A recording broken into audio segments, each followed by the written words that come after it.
يلا يا ولد كل واحد 15 كروه. ايش دعوه السياره اليومكم بخمسه قالوا لي. انا عدالي فريد اتونس بيه. شغل اغاني. طفي قوم انزل. شو تسوي بهاي العلاقه؟ والله الزايده ده اللي ما اخذه البيت. لا وبطل اعطيك 5. فلاح وخر عن الصوت خلي يعبر لنا. ولد اعطوني الفلوس وانا اجيب لكم جاهز واجي وراكم. اخيرك عم فلاح ما اعطى كروه. بدله صندوق طماطه. نشوي لهم حريش. ها؟ اضرب لي 15 في 15.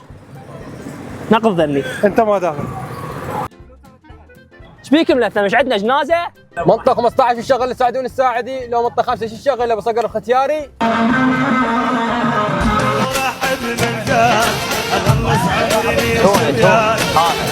شيل هاي رجعها رجعها. شلون يصير الماي؟ لا عاد هذا نسكافيه. يعني انت ذبيت الماي كله على مود طفي النار؟ لا عاد ايش راح نشرب نفط؟ طقت عليها المراره راح اذبحها. لو طقها طلقه بناكلها شويها. انت عليك السمش، انت كسر حطب، انت عليك الزلاطه سويها. انت وخر عنهم خلي يشتغلون. جاب 10 قوانين حطاب، شنو تريد تحرقنا؟ فلاح روح جيب لنا